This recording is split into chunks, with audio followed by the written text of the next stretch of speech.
नमस्कार दोस्तों, मैं दीप्ति। आपने वो तो सुना होगा कि जब समुद्र मंथन हुआ था, उस समुद्र मंथन में बहुत सारी चीज़ें ऐसी हुई थी जिसमें काफ़ी जहर निकला था, काफ़ी राक्षस लोग निकले थे, लेकिन उसमें कुछ अच्छी चीज़ें भी हुई थी। बहुत सारी अच्छी चीज़ें हुई थी, जैसे जेवर वगैरह बहुत अच्छी अच्छी चीज़ें हुई थी। मतलब मेरे ये कहने का मतलब है कि जो हमारी इतने सालों में 2020 सबसे बुरा निकला है। एक छोटे से वायरस ने सबको हिला के रख दिया है, पूरे सबकी लोगों की लाइफ को चेंज कर दिया, टोटली चेंज। सब बहुत से लोगों की हैं जिनकी खुशियाँ चली गईं, कुछ की नौकरियां चली गईं, और कितने लोग हैं जो हमसे दूर चले गए। और इस 2020 में बहुत कुछ लोगों ने उतार चढ़ाव देखा, और बहुत सारी चीज़ें हमको खुद अपने से सीखने को मिली। इन्हीं सब चीज़ों में इन सभी जो हस्तियों में से एक हस्ती हैं जिनका नाम है इरफान खान जी साहब।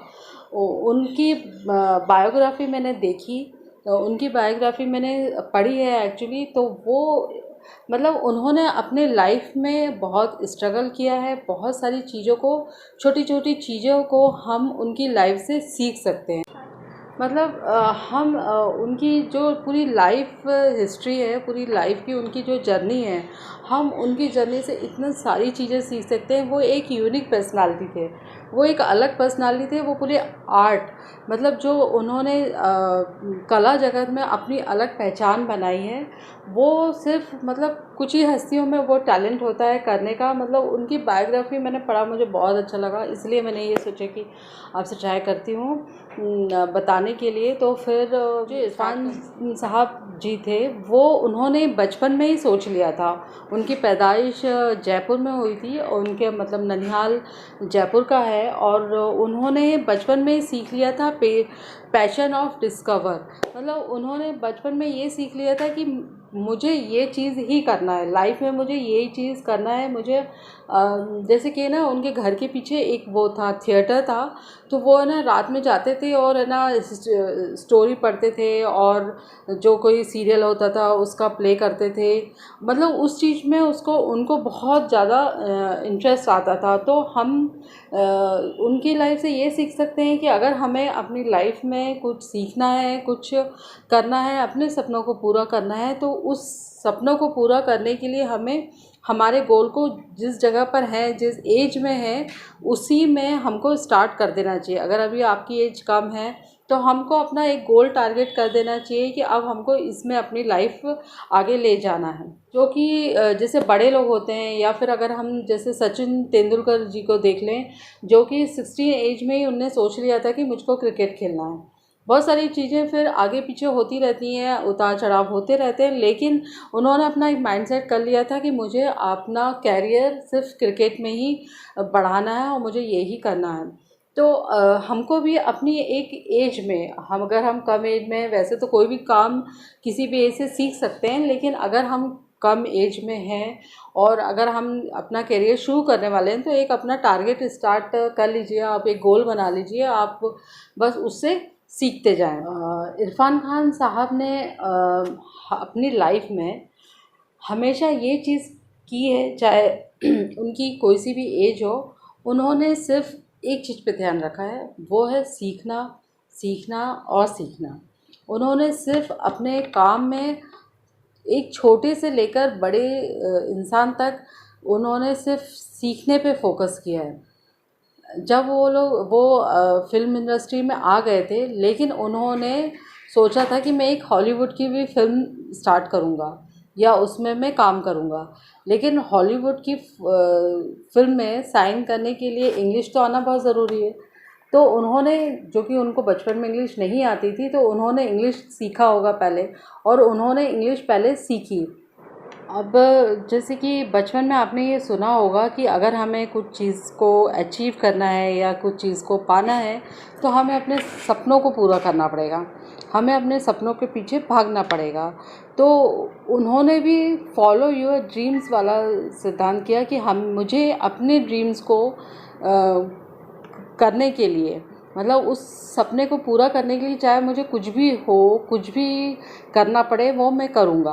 अब वो जिस जगह पे रहते थे जयपुर में, उस जगह में इतना नहीं था कि है ना वो नाटक थोड़ा बहुत कर लेते, लेकिन एक अच्छा जैसे टैलेंट करने के लिए उनको एक स्कूल की ज़रूरत पड़ी थी। और जब वो ऐसी प्रैक्टिस करते रहते थे तो उनको किसी दोस्त ने कहा कि तुम यहाँ पे क्या कर रहे हो, तुम दिल्ली के एक जहाँ पे इंटरनेशनल स्कूल है, जहाँ पर ओमपुरी साहब, नसरुद्दीन साहब ने अपना जीवन के स्टार्ट किया, मतलब कैरियर की शुरुआत करी, वहाँ पे जाएं।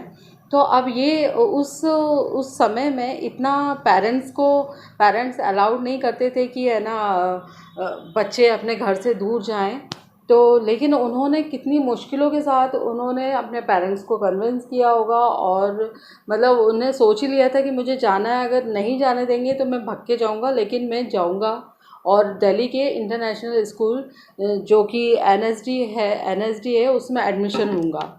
तो उनके लिए बहुत मुश्किल था ये सब, लेकिन उन्होंने उन्होंने ये चीज़ को फॉलो रखा कि मुझे अपने ड्रीम को के पीछे भागना है, उसको पूरा करना है चाहे कुछ भी हो।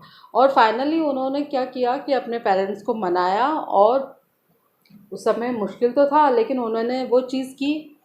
दिल्ली गए, इंटरनेशनल स्कूल जो एक नाटक वाला स्कूल है जिसका नाम है एनएसडी, तो उन्होंने उस स्कूल में एडमिशन लिया, जहाँ पे क्या बोलते हैं, बड़े बड़े कलाकार जो कि आर्ट के कलाकार होते हैं, उन लोग उसी स्कूल से सीखे हैं और काफ़ी अच्छी पोजीशन में हैं।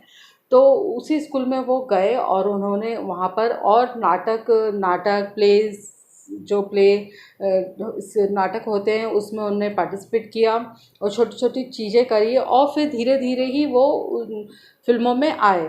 तो जो ओमपुरी साहब हैं, नसरुद्दीन साहब हैं, ये सब उसी स्कूल से अपनी कैरियर की शुरुआत करें हैं।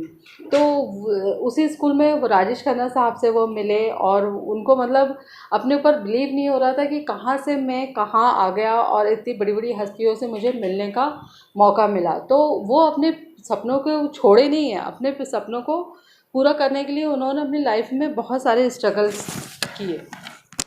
और उन्होंने जहाँ जहाँ अपने सपनों को पूरा किया, तो उन सपनों को पूरा करने के लिए उनको पैसों की भी दिक्कतें हुई। उन्होंने बीच बीच में बहुत बहुत से छोटे छोटे काम भी किए। वो बीच में एसी रिपेयर का काम भी उन्होंने किया।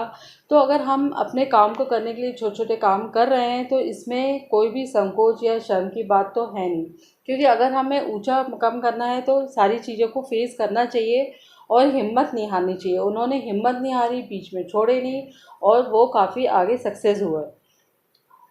फिर उन्होंने क्या किया कि कभी भी मतलब हमको अपना मतलब क्रिएट योर ऑन पर्सनालिटी है, हमें अपनी पर्सनालिटी खुद क्रिएट करना चाहिए। कभी भी आप लाइफ में कुछ ऐसा करें कि दुनिया हमें फॉलो करे, हम दुनिया को फॉलो नहीं करें। मतलब आप लाइफ में ऐसा कुछ आगे बढ़ जाएं कि मतलब हर कोई आपको आपको फॉलो करना चाहे, ठीक है ना, कि हम किसी और को फॉलो क्यों करें। तो क्या हुआ, जब वो एक्टिंग करते थे ना, तो उनको किसी ने कहा कि आप है ना मिथुन दा जैसे लगते हैं।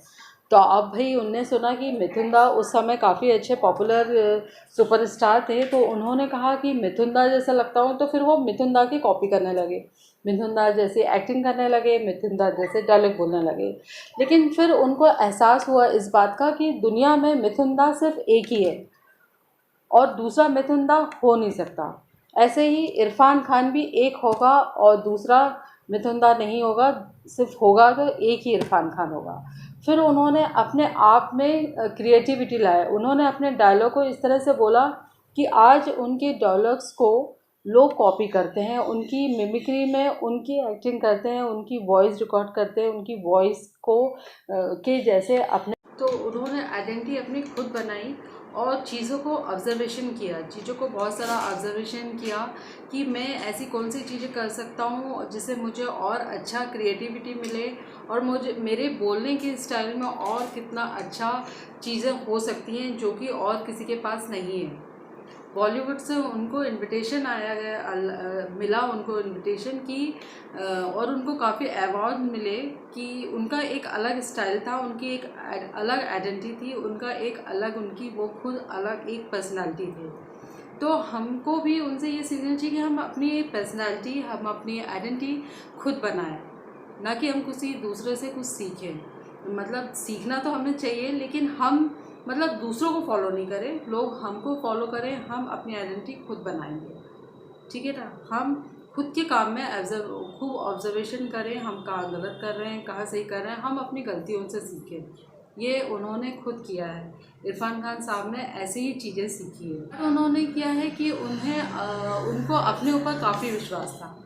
उनने ये सोचा कि अगर मैं जो कुछ कर रहा हूँ, गलतियाँ होंगी, इट्स ओके, बट मुझे अपने ऊपर विश्वास है कि अगर मैंने ये काम किया है तो उस काम को मैं कंप्लीट करूँगा और उसमें सक्सेस होऊंगा, और आगे चल कर वो खुद भी एक चमकते हुए सितारे बने।